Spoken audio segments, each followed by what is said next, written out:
देखो बच्चों, इस केमिकल बैलेंस का प्रयोग ज़्यादातर हम लोग केमिस्ट्री प्रैक्टिकल में किस पर्पस के लिए करते हैं? तो किसी भी अननोन सॉल्यूशन का कंसंट्रेशन पता करने के लिए। किस चीज़ के लिए? अननोन सॉल्यूशन का कंसंट्रेशन पता करने के लिए। और कहा जाता है यह जो केमिकल बैलेंस है, तो बच्चे कहते हैं कि सर हम लोग डिजिटल बैलेंस पे भी तो वेट कर सकते हैं। तो डिजिटल बैलेंस पे भी वेट कर सकते हैं, लेकिन जो एक्यूरेसी होती है या डिजिटल बैलेंस अगर कहीं डिस्टर्ब होगा तो उसको हम सेट नहीं कर सकते हैं, या हम कह सकते हैं कि हाईली सेंसिटिव नहीं है। और ये वाला वेइंग बैलेंस क्या है? हाईली सेंसिटिव है। तो इस सेंसिटिव का क्या मतलब है? तो सेंसिटिव का मतलब ये है कि उस वाले डिजिटल बैलेंस से जब हम वेइंग करेंगे तो वह डेसिमल के कितने पॉइंट तक कवर करेगा? वह डेसिमल के 2 पॉइंट तक कवर करेगा। जैसे लिखा होता है 15.25 ग्राम या 16.28 ग्राम, लेकिन इस केमिकल बैलेंस का प्रयोग करेंगे तो हमें कितने डेसिमल के कितने स्थान तक मेजरमेंट देगा? यह डेसिमल के 4 प्लेस तक, डेसिमल के 4 प्लेस तक यह हमें वेट देगा या मेजरमेंट देगा, जिससे हमारी एक्यूरेसी जो रहेगी वह क्या होगा? बहुत बेटर होगा। जैसे मैंने कहा, अगर मुझे वेट करना है 0.6029 या 0.6028 ग्राम, तो ये कैसे वेट करेंगे? क्योंकि डिजिटल बैलेंस में आपको क्या मिलेगा? मान लीजिए 0.62 मिल जाएगा, लेकिन 6278 ग्राम ये कैसे मिलेगा? तो आपको इस केमिकल बैलेंस से मिलता है। तो पहला क्वेश्चन बेटा इसमें, यह जो केमिकल बैलेंस है वह डेसिमल के कितने पॉइंट तक कैलकुलेट करता है? बोलिए। डेसिमल के 4 पॉइंट तक कैलकुलेट करता है। साथ ही साथ इसका दूसरा क्वेश्चन जो होगा वो पूछा जाएगा, इस बैलेंस का अपना लिस्ट काउंट क्या है? यानी कि वह मिनिमम बैलेंस कितना है जितना कि वेट करेगा। तो इसका आंसर है 0.0002 gram, 0.0002 gram. This is the least count of this chemical balance. अब सबसे बड़ी प्रॉब्लम जो यहाँ बच्चों की होती है वो ये है कि इसका यूज कैसे करें, कैसे मेजरमेंट करें, कैसे किसी चीज का वेइंग हम करें। तो इसे करने के लिए सबसे पहले आपको क्या करना है? इसका पूरा कंस्ट्रक्शन समझना है या प्रोसीजर समझना है कि आपको कैसे इसको पहले बैलेंस करने। जैसे मान लीजिए कोई कॉस्टली चीज है, जैसे मान लीजिए ज्वेलरी की दुकान पर आप जाते हैं तो जो मशीनों का प्रयोग किया जाता है, तो अपने सामान का पहले कम चेक करते हैं। सबसे पहले किसका चेकिंग ज्यादा करते हैं? वह अपने बैलेंस की चेकिंग करते हैं कि गलती से अगर कहीं 1 ग्राम भी इधर उधर हुआ तो बहुत बड़ा लॉस होगा। तो इसलिए अपने वो बैलेंस को आइदर डिजिटल और केमिकल दोनों को पहले क्या करते हैं? कैलिब्रेट करते हैं। क्या करते हैं? कैलिब्रेट। मान लो अगर कैलिब्रेशन करना है तो उसका एक अपना प्रोसीजर होता है कि पूरा इसको असेंबल को पूरी तरह से क्या कर दिया? डिस्ट्रॉय कर दिया, डिसअसेंबल है ये। अब इसको असेंबल करना है तो असेंबल अपने हाथों से चेक कर सकते हैं और अपने हाथों से चेक कर सकते हैं यह बैलेंस अब सही है कि नहीं है। तो सबसे पहले देखिए इसमें क्या क्या है। तो मैंने कहा इस केमिकल बैलेंस में सबसे पहले देखो, इसे कहते हैं लकड़ी का बना हुआ, इसे कहते हैं बेस। क्या कहते हैं? बेस। किसी किसी केमिकल बैलेंस में ये संगमरमर का होता है, लेकिन इस समय हमारे सामने जो केमिकल बैलेंस है इसमें जो बेस है किस चीज का है? कार्डबोर्ड, लकड़ी का है। इस लकड़ी से जुड़े तीन नीचे की तरफ लेवलिंग स्क्रू होते हैं, 2 आगे की तरफ और 1 पीछे की तरफ। यानी कि बेस से जुड़ा कितना लेवलिंग स्क्रू है? 3 है, जिसमें 2 सामने है और 1 पीछे है। तो इस लेवलिंग स्क्रू का क्या मतलब है? तो कहा जाता है कि जैसे मान लीजिए हम तो यहाँ पर हैं तो सारी चीजें बैलेंस है, बिल्कुल हॉरिजॉन्टल प्लेन में है। कहीं कहीं मान लीजिए आपका तिरछा होता है, इस तरह से इंक्लाइंड प्लेन है, तिरछा है, तो उस समय आप वेइंग कैसे करेंगे? तो उस समय इसको यूज करना पड़ेगा कि आपको इस बैलेंस को सही करने के लिए कि मतलब यह बैलेंस है कि नहीं है, बिल्कुल बराबर है कि नहीं है। ये दोनों पैन, जो पैन दिखाई दे रहा है, this one and this one, दोनों पैन बराबर है कि नहीं है। तो इस चीज को लेवल करने के लिए इन दोनों लेवलिंग स्क्रू का प्रयोग किया जाता है। इसको आप घुमाएंगे तो ऊपर और नीचे दोनों की तरफ जाता है। जब आप इसको करेंगे तो आपको दिखाई देगा कि कब ऊपर जा रहा है, कब नीचे जा रहा है। साथ ही साथ आप देख रहे हैं इसी बेस से जुड़ा ये सामने जो इस तरह का दिखाई दे रहा है इसे बोलते हैं नॉब। क्या बोलते हैं? नाभ। हिंदी में से क्या बोलते हैं? कुंजी। इस कुंजी को ही हम यूज करके कहते हैं कि अब यह बैलेंस एक्टिव मोड में है कि इनएक्टिव मोड में है। इसे अगर हम राइट घुमा देखते हैं तो देखो इस समय जो अंदर की चीज इधर उधर मूव किया है, पैन इधर उधर मूव किया, इसका मतलब यह मशीन, ये केमिकल बैलेंस इस समय किस में है? एक्टिव मोड में है। यदि मैंने इसे लेफ्ट घुमा दिया इसका मतलब इस समय किस कंडीशन में है? इनएक्टिव मोड में है। ठीक है, अब इसे इस वाले को हम लोग क्या कहते हैं? नाभ कहते हैं, और इन दोनों को क्या कहते हैं? स्क्रू कह देते हैं। स्क्रू से हम लेवल को मेंटेन करते हैं। लेकिन ये हम मेंटेन करने के लिए क्या हम देखते हैं, तो आओ देखो सबसे पहले क्या है, ये जो बड़ी बड़ी चीजें दिखाई दे रही है तो जान ही रहे हो क्या है? पैन है। इसमें एक तरफ क्या रखा जाता है? वेट रखा जाता है, एक तरफ केमिकल इंग्रेडिएंट रखा जाता है। साथ ही साथ इस बेस से जुड़ा ये जो पीले कलर का दिखाई दे रहा है, येलो कलर का, ये क्या है? इसे हम बोलते हैं पिलर। क्या बोलते हैं? जैसे घरों में पिलर लगते हैं, पिलर पे ही लिंटर खड़े होते हैं, सेम उसी तरह से ये भी पिलर है, लेकिन ये पिलर सॉलिड नहीं, हालो है।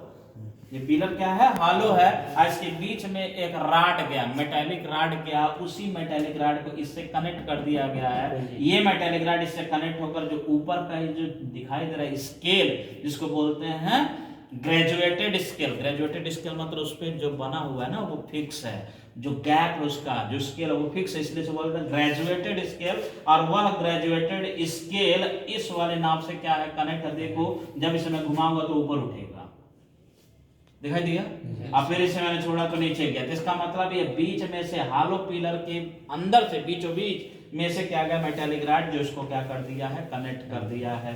अब इस हालो पिलर के जस्ट सामने देखो एक पॉइंटर लगा है, दिखाई दे रहा है पॉइंटर। उस पॉइंटर को देखो नीचे एक लाइनिंग बनी है, लाइनिंग स्केल बना है। जब इसको हम एक्टिव मोड में लाते हैं तो एक्टिव मोड में लाने पर ये जो पॉइंटर है बिल्कुल बीचों बीच होना चाहिए। क्या होना चाहिए? बीचों बीच में होना चाहिए। अगर बीचों बीच में नहीं, इसका मतलब हमारा बैलेंस अभी यूज करने के कंडीशन में नहीं है। पहले दिशा में क्या कर लेना चाहिए? बैलेंस कर लेना चाहिए। तो ये कैसे करेंगे? तो इसे करने से पहले आप इसको इनएक्टिव मोड में ले जाइए, और जस्ट उसके बगल में देखो जो ऑरेंज कलर के धागे से कुछ दिखाई दे रहा है, ऑरेंज कलर के धागे से कुछ दिखाई दे रहा है, ये वाला दिखाई दे रहा है, ये इसे बोलते हैं प्लम लाइन। क्या बोलते हैं? Plum line. वह ये बताता है कि इस समय जो यह बैलेंस है पूरी तरह से प्लेन पर है कि नहीं है। अगर नहीं है इसको पहले क्या कर लीजिए? बैलेंस कर लीजिए। उसी को बैलेंस करने के लिए वह ये स्क्रू का यूज किया जाता है, लेवलिंग स्क्रू का। ठीक है, तो वो देखो अब हमने देखा जो वो दिखाई दे रहा प्लम का जो पॉइंटर है वो ऐसे देखो हिल रहा है, और नीचे पॉइंट ऐसे हुक टाइप का लगा है, तो वो दोनों इसके ऊपर वह हिलने वाला और नीचे दोनों एक दूसरे को क्या करना चाहिए? कॉन्साइड करना चाहिए, बिल्कुल एक दूसरे के ऊपर आना चाहिए। क्या इस समय ऊपर और नीचे एक साथ अलग अलग है कि एक दूसरे को कॉन्साइड कर रहे हैं? अलग अलग। इसका मतलब उसे हमें करना पड़ेगा। तो उसे अगर एक साथ कॉन्साइड कराना है तो हमें इसे क्या करना पड़ेगा? यूज करना पड़ेगा लेवलिंग स्क्रू। तो अब तुम देखो अपने दिमाग से सोचो कि अगर वह पीछे है, पॉइंटर कहाँ है? पीछे है, और हमें इधर की तरफ लाना है, इसका मतलब बैलेंस किधर की तरफ झुका है? उधर की तरफ झुका है। यानी कि अगर स्क्रू को हम ऐसे घुमा के नीचे अगर होने लगे तो वह जो प्लम का पॉइंटर कहाँ आने लगेगा? बिल्कुल सामने आने लगेगा। हो सकता है तो फिर उसके बाद वो कॉन्साइड कर जाए। तो देखो अब इसको लेफ्ट हम घुमा रहे हैं, अब देखते जाना।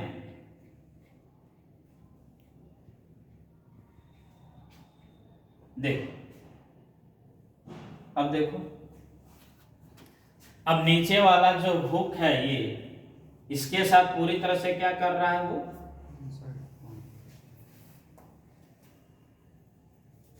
देखो जो पहले पीछे था अब कहां आ गया? बिल्कुल कॉन्साइड कर दिया। इसका मतलब अगर ये तिरछा भी होता बेस तो हम इस बैलेंस को इस स्क्रू से क्या कर देते हैं?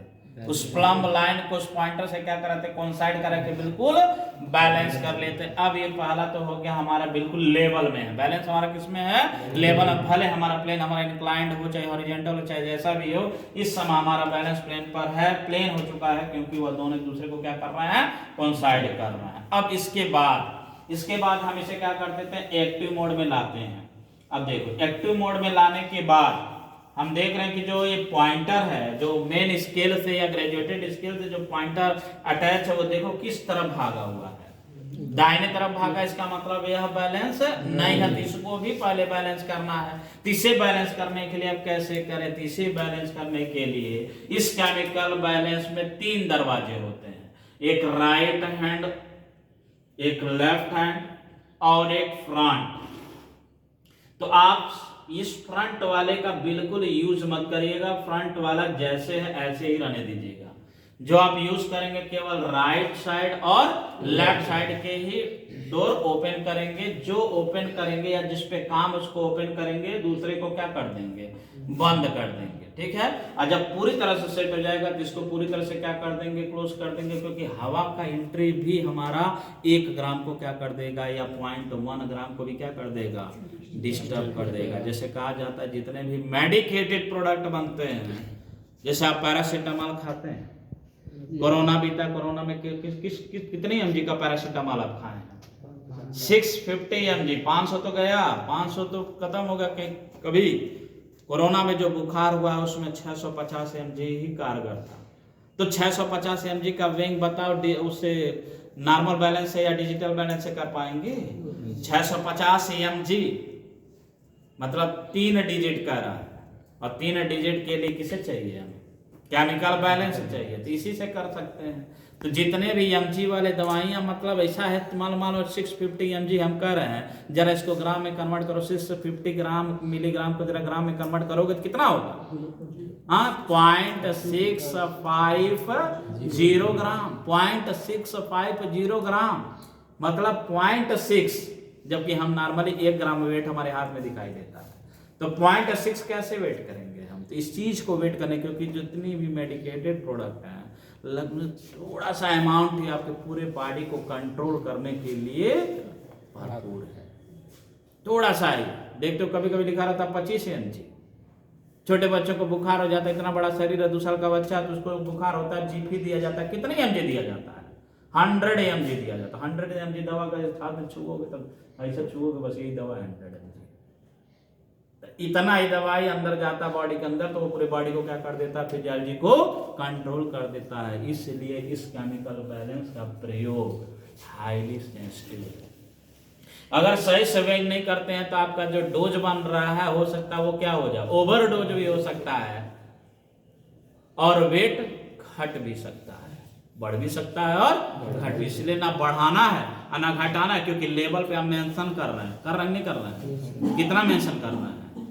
650 mg मेंशन कर रहा है, और अंदर अगर दवा के अंदर 650 mg नहीं रहा तो इसका मतलब कुछ भी हो सकता है, ठीक भी हो सकते हैं और चीजें बदल भी सकती है। इस चीज के लिए ये बहुत जरूरी है कि हमें वेइंग सही से आना चाहिए। तो मैंने कहा अब इसको बैलेंस करने के लिए देखो पॉइंटर हमारा राइट की तरफ जा रहा है, तो सोचो इस समय पैन, जो पैन है वो पैन किधर की तरफ झुका है? इधर की तरफ झुका है ना? ये पैन इधर की तरफ, अगर वो इधर आने जाए, मतलब ये थोड़ा ऊपर उठे, तो कैसे उठेगा? तो ये देखो, ये जो ग्रेजुएटेड स्केल जो दिखाई दे रहा है, इस ग्रेजुएटेड स्केल पे 2 स्क्रू दिखाई दे रहा है, जैसे ये वाला, ये यहाँ ये दिखाई दे रहा है, दूसरा यहाँ दिखाई दे रहा है। इससे पहले तो आप इनएक्टिव मोड में, जब भी इसको खोलेंगे छुएंगे तो इसे इनएक्टिव मोड में कर लीजिएगा, क्योंकि हल्का सा टच भी इसको डिस्टर्ब कर देगा। तो मैंने कहा यहाँ पर एक स्क्रू ये है, एक स्क्रू ये है, इन दोनों स्क्रू से हम क्या कर देते हैं? इसको बैलेंस करते हैं, कौन से? पॉइंटर को। तो मैंने कहा यदि ये किधर है?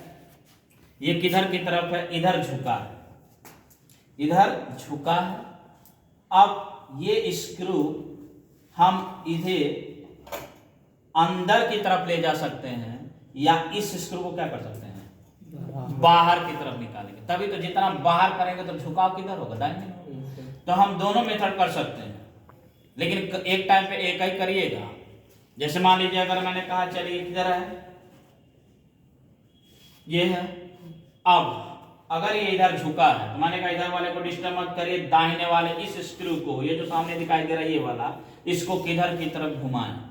बाहर की तरफ कि अंदर की तरफ? बाहर की तरफ। बाहर की तरफ करेंगे तो बाहर निकलेगा, तो वेट बढ़ेगा, वेट बढ़ेगा तो नीचे की तरफ भागेगा। तो पहले हम इसे इनएक्टिव मोड में करेंगे और इसे घुमाकर बाएं घुमाएंगे, मतलब अपनी तरफ घुमाएंगे तो ये बाहर की तरफ जाएगा। चल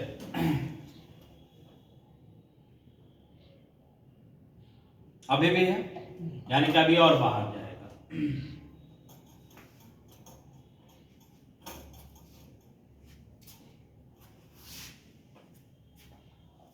अब देखो, अब मैंने इतना बाहर कर दिया कि वेट क्या हो गया, इधर भारी हो गया। अब हमें क्या करना चाहिए, या तो उसी स्क्रू को अंदर करना चाहिए, इसका जस्ट अपोजिट साइड वाले को बाहर करना चाहिए। तो मैंने कहा उसी स्क्रू को जब एक बार टच हो चुका तो उसी को लेकर करते हैं।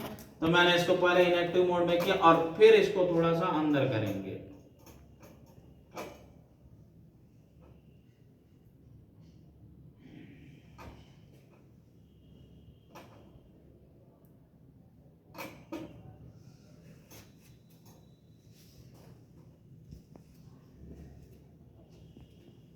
देखिए अब यह पॉइंटर इस समय किस कंडीशन में दिख रहा है, बिल्कुल बैलेंस हो गया। तो आपको क्या करना है, मान लो हम तो कर दिए, तो हम तो भाई हम तो प्रैक्टिस्ड है ना, हम तो एज अ टीचर है तो आपको बता रहे तुरंत हमने किया और सेट हो गया। लेकिन जब आप करेंगे इस पे तो इतनी आसानी से पॉइंटर बीच में नहीं आता है, काफी मशक्कत करनी पड़ती है तब जाकर वो आता है। तो आप इसी तरह से आप बाहर की तरफ या अंदर की तरफ करके पहले इस पॉइंटर को क्या करिएगा, सेंटर में लाइएगा।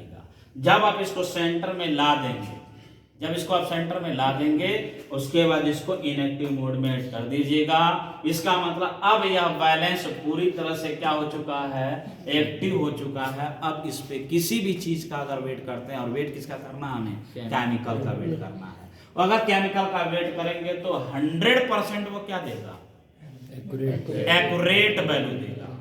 और यही है एक्यूरेट। देखो वेट करने के लिए कोई भी वेट कर सकता है, लेकिन किसी का वेट ज्यादा होगा, किसी का कम होगा। तो आप लोग साइंस के स्टूडेंट है, कल को आप किसी भी जगह में जाएंगे, मान लीजिए मैथ पढ़ रहे थे, इंजीनियरिंग सेक्टर में जाएंगे, इंजन बनाएंगे ना, एरोप्लेन का इंजन बना सकते हैं, चारपहिया का इंजन बना सकते हैं, मोटरसाइकिल का इंजन बना सकते हैं। तो हर इंजन में भी क्या पड़ता है, केमिकल पड़ता है।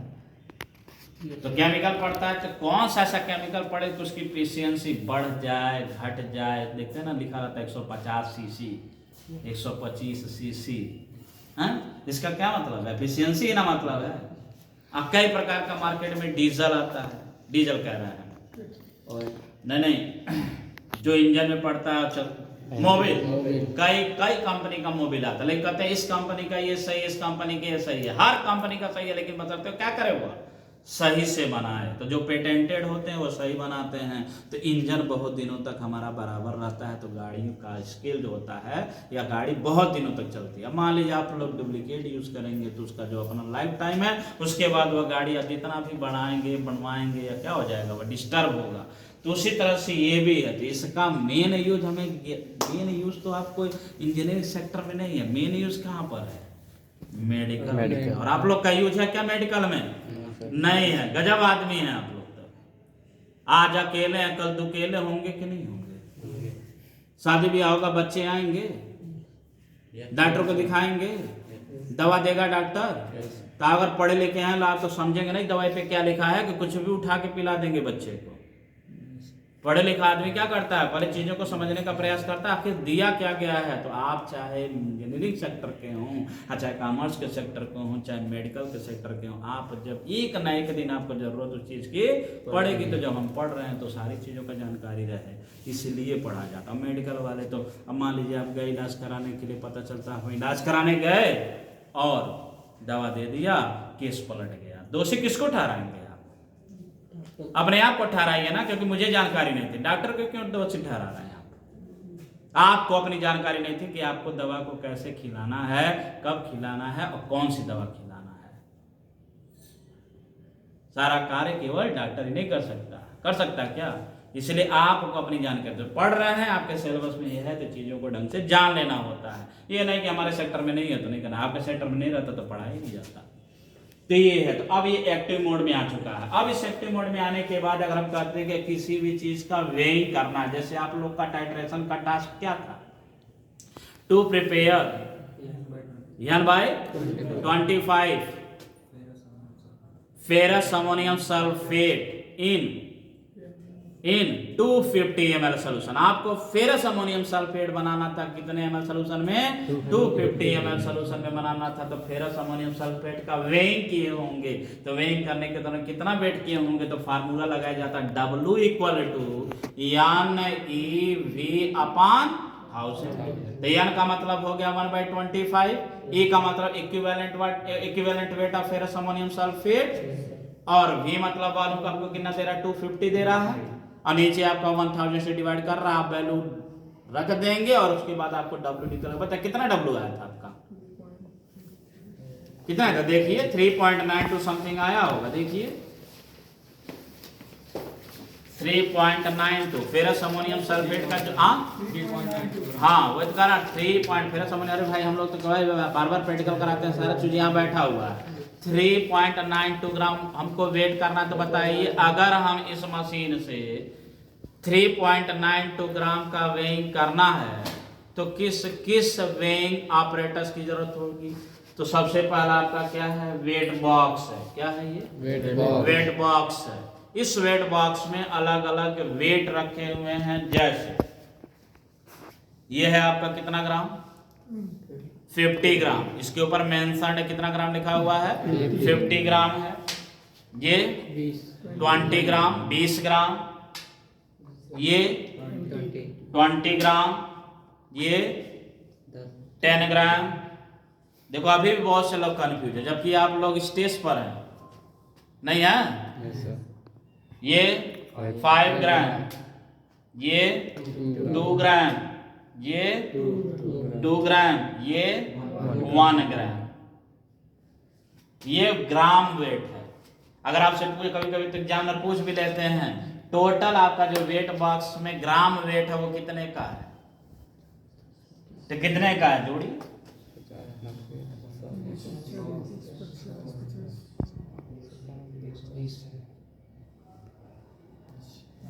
कितना है। हाँ इतना टाइम लगा रहा है बताइए, 50, 20, 20, 90, 100, 105, 109, 110 है ना। तो मान ली फॉर एग्जाम्पल आपसे एग्जामिनर पूछे कि total gram weight in the wait box, तो आप हो सकता है तुरंत ना बता पाए 110, लेकिन सोच सकते हैं ना 50, 20, 10, 5, 10, 2 ऐसे सोचेंगे ना। और जो नहीं देखा वो न बोलेगा और न मुंह चलाएगा।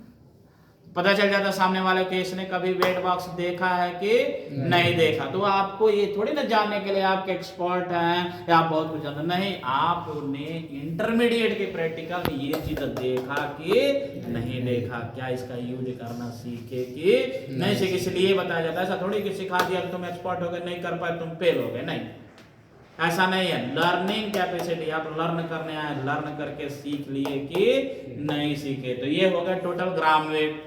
इसके अलावा कहा जाता है कि मान लो यदि हम 1 ग्राम से नीचे का वेट लें, मुझे कितना वेट करना 3.92 ग्राम, तो 3.92 के लिए चलो ये 2 ग्राम हो गया, ये 1 ग्राम हो गया, 3 ग्राम वेट हमने ले लिया। उसके बाद 0.92 ग्राम जो आ रहा है 3.92 ग्राम कैसे हम लेंगे, तो 3.92 ग्राम के लिए अब 0.92 को लेने के लिए इसी वेट बॉक्स में देखो फ्रैक्शनल वेट बॉक्स है। ये क्या है, फ्रैक्शनल वेट बॉक्स है। कुछ ऐसे वेट बॉक्स होते हैं जिसके अंदर फ्रैक्शनल वेट बॉक्स नहीं होते, बाहर से परचेज किए जाते हैं। लेकिन इस वाले वेट बॉक्स में ऑलरेडी फ्रैक्शनल वेट बॉक्स भी इसके अंदर दे रखा है, इसमें भी कुछ वेट दे रखे हैं। इसमें भी कुछ वेट दे रखे हैं, जैसे अगर मान लो सामने जो दिखाई दे रहा है तो कुछ दिखाई नहीं दे रहा, इधर से देखो कुछ दिखाई दे रहा है। कितना ग्राम लिखा हुआ है 500। ये ग्राम है कि मिलीग्राम है, तो पहला पॉइंट फ्रैक्शनल वेट बॉक्स में जो वेट है वो ग्राम में है कि मिलीग्राम में है, मिलीग्राम में है। तो सबसे बड़ा जो इसका वेट है कितने मिलीग्राम का है 500 मिलीग्राम। सेम यही कॉन्फ़िगरेशन होगा 500 फिर 200 फिर 200 फिर 100 फिर 50 फिर 20, एक और 20 का होगा, यहाँ दिखाई नहीं दे रहा है 20 और एक 10।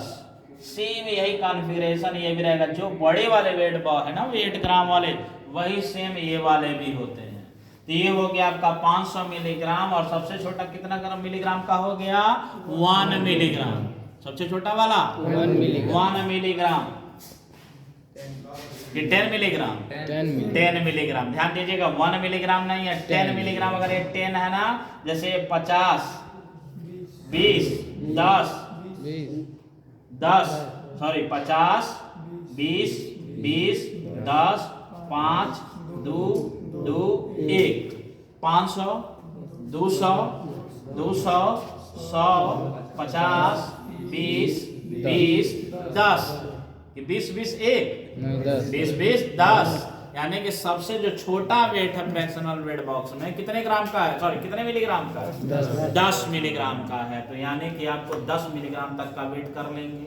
तो बताइए 10 मिलीग्राम को जरा ग्राम में बदल दीजिए। तो 10 मिलीग्राम को जरा ग्राम, 0.001 हमको लेना कितना, 0.92 लेना, 0.92 लेना। तो उसको करने के लिए क्या है, तो मैंने कहा अगर मान लो, वो तो मैंने इस पे कर लेना है, मैंने कहा अब यहाँ पर मान लो ये 10 मिलीग्राम से छोटा वेट है, मतलब उससे 10 मिलीग्राम से कम का लेना है, हमें 1 मिलीग्राम का वेट लेना है, या पॉइंट से भी नीचे जा रहा है 0.1 मिलीग्राम का लेना है। तो इसके लिए इसी फ्रैक्शनल वेट बॉक्स में देखो इस तरह से कुछ दिखाई दे रहा है, इसको हम क्या कहते हैं, राइडर। क्या कहते हैं, राइडर। तो राइडर से दो क्वेश्चन जो बहुत इंपॉर्टेंट है। सबसे पहला, इस राइडर का वेट कितना होता है, 10 मिलीग्राम। इसका वेट कितना होता है, 10 मिलीग्राम। इसका जो लास्ट वेट है ना फ्रैक्शनल वेट बॉक्स, उसका लास्ट वेट इसी वेट के बराबर होता है, तो 10 मिलीग्राम है। और यह किस मटेरियल का बना हुआ है, एल्यूमिनियम या स्टेनलेस स्टील, स्टेनलेस स्टील या एल्यूमिनियम का बना होता है। और 10 मिलीग्राम इसका वेट होता है। कहा जाता है यदि 10 मिलीग्राम से नीचे का वेट लेना है तो आपको इस वेट बॉक्स का किस चीज का प्रयोग किया जाता है, तो आंसर क्या देंगे, राइडर देंगे। अब राइडर का यूज हम कहाँ करते हैं, यही सबसे इंपॉर्टेंट है। ये बच्चा कर लेगा, ग्राम वेट रख लेगा, मिलीग्राम वेट रख लेगा, लेकिन इसी का यूज बच्चा ढंग से नहीं कर पाता। इसी का यूज जानना सबसे इंपॉर्टेंट है, क्योंकि इसी का वेट अगर सही से नहीं किए तो डोज बढ़ भी सकता है और डोज घट भी सकता है। तो इसका हम लोग कहाँ यूज करते हैं, तो देखो बेटा यहाँ जो सामने देखो ये हुक दिखाई दे रहा है, ये जो हुक है ये से बोलता है राइडर हुक बोलते हैं। इसके ऊपर से ही पोजीशन होता है, ऊपर से किया जाता है। लेकिन अभी हम सामने से मान लो फॉर एग्जांपल यहाँ पर इसको हैंगिंग पोजीशन में रख देते हैं, रख दिया। अब इसे एक्टिव मोड में लाते हैं। एक्टिव मोड में लाने के बाद इस राइडर को ऐसा हम प्लेस करेंगे, इस राइडर को प्लेस करने पहले आप इनएक्टिव मोड में रखोगे। इनएक्टिव मोड में रख के पहले इसे ले जाओ राइट हैंड साइड, किधर ले जाओ, मतलब दोनों तरफ स्केल है, 0 है तो बीच में 0 है, 0 के इधर भी 10 पॉइंट बना है, 0 के इधर भी 10 पॉइंट बना है। राइडर किधर जाना चाहिए, राइडर राइट हैंड साइड में जाना चाहिए। जिधर हम वेट रखेंगे तो वेट किधर रखा जाता है, राइट में, और इंग्रेडिएंट किधर रखा जाता है, लेफ्ट में। गलती से अगर वेट इधर रख दिए तो राइडर में किधर रखना होगा, लेफ्ट में। लेकिन ज्यादातर किधर रखा जाता है, राइट में वेट रखा जाता है। तो राइडर में किधर जाना चाहिए, राइट में जाना चाहिए। तो मैंने कहा राइट में चला गया। अब हम इसे क्या करेंगे, ऊपर की तरफ उठाएंगे, एक्टिव मोड में लाएंगे। अब लाएंगे तो देखो, अब देखो क्या हुआ, बीच में है, इधर उधर मूव किया, इसका मतलब उसका भी कुछ ना कुछ वेट है कि नहीं है। तो 10 मिलीग्राम से नीचे का अगर वेट लेना तो हमें राइडर का प्रयोग करना पड़ेगा। और राइडर को हमेशा किधर की तरफ प्लेस करते हैं, राइट हैंड। अगर गलती से मान लो वेट इधर रखे और राइडर इधर लग गया, इधर लग गया, तब भी हम सॉल्व कर सकते हैं। कैसे, कि अगर ये जितना वेट इधर रखा है, मान लो मैंने कहा एक आपका रखा है 20 ग्राम रखा है, एक आपका ये मान लो 2 ग्राम रखा है, तो 22 ग्राम हुआ। अब साथ ही साथ मान लीजिए 500 मिलीग्राम भी रखा है, अब कितना हो गया, 22.5 हो गया। मैंने कहा मान लो ये 50 मिलीग्राम और रख दिया, अब बताओ कितना हो गया, 22.55 ग्राम, 22.55 ग्राम। अब 22.55 ग्राम के बाद का जो और नीचे का जो वेट लेना है, तो इतना हमने रख दिया। ये किधर मैंने रखा है, इधर रखा है। मान लो फॉर एग्जांपल इधर की तरफ मैंने इसे वेट को इधर की तरफ प्लेस कर दिया। अब राइडर बताओ किधर होना चाहिए, राइट की लेफ्ट, राइट होना चाहिए। अब राइट में जब रहेगा, मान लो गलती से राइडर राइट में ना होके लेफ्ट में आ गया तो दो कंडीशन, अगर राइट में रहता है तो इस वेट के साथ उसको क्या कर देते हैं, अगर राइट में आता है तो इस वेट के साथ उसका वेट ऐड कर देते हैं, लेकिन अगर गलती से इधर लग गया है, वेट इधर है, तो उतना वेट क्या कर देना, माइनस कर देना। पूछते हैं एग्जाम में कि बता राइडर किधर रखेंगे, तो आप कहोगे सर राइट में रखेंगे। क्यों राइट में रखेंगे सर? क्योंकि सर वेट हम वही रखते हैं, राइट में रखते हैं। क्यों कहा लेफ्ट में रखोगे तो गलत हो जाएगा? नहीं सर, प्रोसेस वो भी है कि अगर लेफ्ट में है, वेट हम राइट में रखें, राइडर हमारा लेफ्ट में जा रहा है, तो हमें वेट को माइनस करना होगा, और राइट में रहा तो उसके वेट को क्या कर देना होगा, प्लस कर देना होगा टोटल वेट से, ठीक है ना, ये जो प्लेस होगा। अब बात आती है कि इसका रीडिंग हम कैसे लें। इसके रीडिंग लेने के लिए सबसे पहले देखो मैंने कहा इधर वेट रख दिया, साथ ही साथ जो हम इंग्रेडिएंट लेते हैं उस इंग्रेडिएंट, ये देखो वॉच ग्लास है, सबसे पहले हम इस वॉच ग्लास को इस पर क्या करते हैं, प्लेस करते हैं। प्लेस करने के बाद हम देखते हैं कि कितना वेट हम इसका कितना वेट हुआ, किसका वेट, सॉरी वॉच ग्लास का। जब वॉच ग्लास का वेट हो जाता है, बिल्कुल बराबर हो जाता है, 100 मोल मिलाते हैं, उसके बाद हमें क्या लेना है, फेरस अमोनियम सल्फेट लेना है। फेरस अमोनियम सल्फेट को इसी वॉच ग्लास में क्या करेंगे, हम रख देंगे, और रखने के बाद यहाँ पर हमें कितना ग्राम लेना है, 3.92 ग्राम रखना। तो 3.92 ग्राम पहले यहाँ प्लेस कर दीजिए, तब इंग्रेडिएंट यहाँ पर डालिए। जब आप इंग्रेडिएंट डालेंगे तो ऊपर नीचे मूव करेगा ही करेगा पैन, जब एक्टिव मोड में रहेगा तो कम रहेगा तो और डालिएगा, ज्यादा रहेगा तो आपको क्या करना होगा, निकालना होगा। जैसे नॉर्मली जैसे वेइंग करते हैं कि हाँ ये बिल्कुल बैलेंस होना चाहिए, वैसे आप क्या कर लेंगे, बैलेंस कर लेंगे, ठीक। प्रॉब्लम तब आती है कि सब कुछ होने के बाद अगर ये पॉइंटर बीचों बीच लाइन में नहीं गया तो आपको किसका यूज करना पड़ेगा, राइडर का यूज करना पड़ेगा। अब राइडर का यूज जब हम करेंगे तो राइडर को हम राइट हैंड साइड में रखेंगे, ये भी मैंने सीख लिया, लेकिन उसकी रीडिंग कैसे लेंगे तो देखा इस पे दो तरह की स्केल बना है, 0 से लेकर राइट हैंड साइड में कितने तक है, 10। तो इस 0 से लेकर 10 तक के स्केल को हम कौन सा डिवीजन बोलेंगे, मेन डिवीजन। क्या बोलेंगे, मेन डिवीजन बोलेंगे। और मेन डिवीजन यहां से लेके यहां तक कितने डिवीजन है, टोटल 10 डिवीजन। कितने हैं, 10 डिवीजन है। तो यहां से लेकर यहां तक, तो एक मेन डिवीजन किसके बराबर होता है, एक मेन डिवीजन 1 मिलीग्राम के बराबर होता है। एक मेन डिवीजन, तो टोटल कितने डिवीजन है, 10। तो 10 मेन डिवीजन बराबर कितने मिलीग्राम हो जाएंगे, 10 मिलीग्राम हो जाएंगे। हाँ, अब मान लो राइडर मेन स्केल पर मेन डिवीजन के 3 नंबर पर है, तो 3 वाली जो रीडिंग होगी वह 3 ग्राम होगा कि 3 मिलीग्राम होगा, 3 मिलीग्राम होगा। तो उसको ग्राम में कन्वर्ट करने के लिए क्या करोगे, डेसिमल अंदर लाओगे, तो कितना होगा, 0.003। इसका मतलब यदि ये जो लाइन लिखा है ना 1 2 3 4 5 लिखा है, अगर इस पे आके राइडर रुका तो डेसिमल के कितने पॉइंट को बता रहा होगा, तीसरी पॉइंट को बता रहा होगा, क्योंकि 3.92 है ना, तो 3.92 में 3 कौन सा हो गया, 2 वाला, और ये 1 वाला, ठीक, ये 3 ग्राम हो गया। 92 का मतलब एक हो गया आपका 500, एक 200 और एक 200 का कितना लेंगे, 2। तो टोटल कितना हो गया, 900। तो ये हो गया मतलब 3.9। अब फिर 2 लेना है, 2, तो 2 के लिए क्या करेंगे भाई, ये 500 ले लिए, 200 ले लिए, 200 ले लिए, फिर हम कितना लें कि 9 2 हो जाए 20 मिलीग्राम। कितना ले लें, 20 मिलीग्राम। बात समझ में आ रहा है। मैंने कहा फ्रैक्शनल वेट बॉक्स का 0.92 लेने के लिए कौन कौन सा वेट ले लिए, 500 मिलीग्राम ले लिए, 200 मिलीग्राम ले लिए, 200 मिलीग्राम ले लिए, और 20 मिलीग्राम ले लिए। तो हमारा कितना हो गया, 3.92 हो गया। अब 3.92 के बाद हम राइडर की जो रीडिंग ले रहे हैं, मान लो 0.3 पर आया, तो बताओ कितना हो गया, 3.923। मान लो फॉर एग्जाम्पल वह 3 पे ना आके 3 और 4 के किसी बीच में आ रहा है, 3 और 4 के बीच में। तो पहला पॉइंट 3 और 4 के बीच में, या 1 और 2 के बीच में, या 2 या 3 के बीच में कितनी लाइनें होती हैं, 5 लाइनें। 10 लाइनें नहीं होती हैं, 5 लाइनें होती हैं। यानी कि एक मेन डिवीजन में कितने सब डिवीजन? 5। 10 मेन डिवीजन में कितने सब डिवीजन? 50। 50। तो एक डिवीजन में एक सब डिवीजन, एक डिवीजन है, एक सब डिवीजन का वेट कितना आ जाएगा? 10/50। भाई 10 में टोटल कितने हैं? 50 ना।